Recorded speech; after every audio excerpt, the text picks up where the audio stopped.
সুধী দর্শক মণ্ডলী আসসালামু আলাইকুম ওয়া রাহমাতুল্লাহ।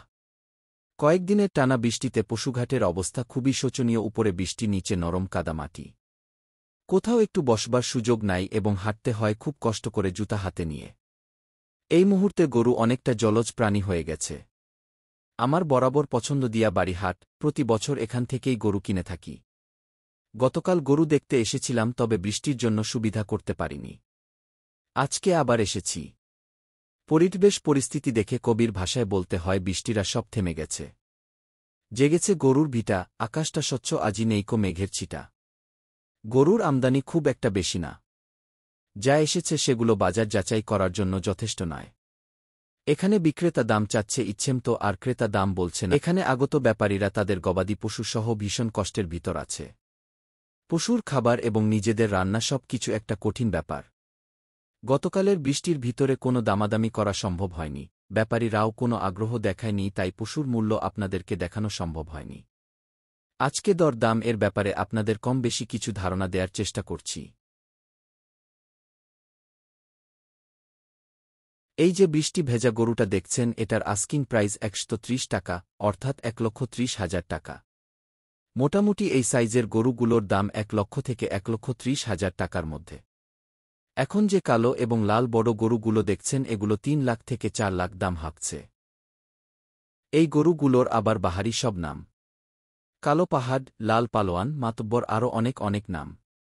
দেখতে মাশাআল্লাহ বেশ বড়, মাংস নাকি 8 থেকে 10 মণ হবে, হয়তোবা। বড় গরুতে আমার ধারণা এবং ইন্টারেস্ট কম। আমি বরাবর মাঝারি সাইজের দেশি গরু কিনে থাকি। সামনে আরও কিছু বড়, মাঝারি এবং ছোট গরু আছে, ওগুলোর দাম জানানোর চেষ্টা করব। আজকের আবহাওয়াটা এখন পর্যন্ত সুন্দর, রোদ নেই আবার বৃষ্টিও নেই।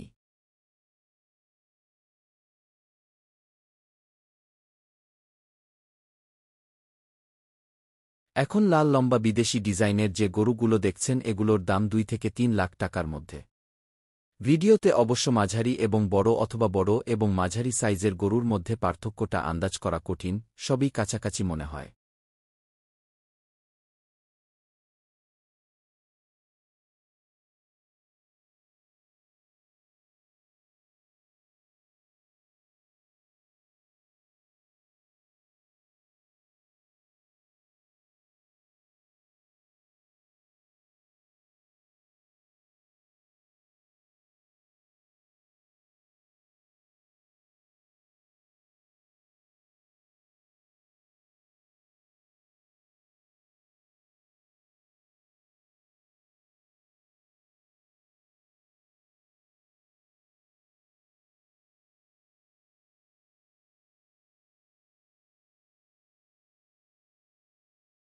এখন মাঝারি এবং ছোট সাইজের যে গরুগুলো দেখেছেন, এগুলো 80,000 টাকা থেকে শুরু করে 2 লাখ টাকার মধ্যে পাওয়া যাবে।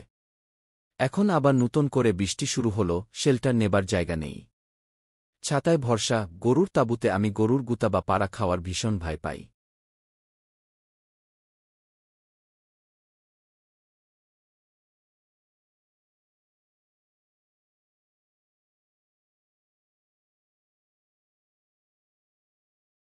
দর্শক মণ্ডলী, আজকে এ পর্যন্তই। আশা করি পরবর্তী সময়ে দেখা হবে জমজমাট হাটে। কোরবানির গরু দেখে শুনে পছন্দ করে নিজে কেনাই উত্তম। এখান থেকে গরু পরিবহনের ভালো সুবিধা আছে।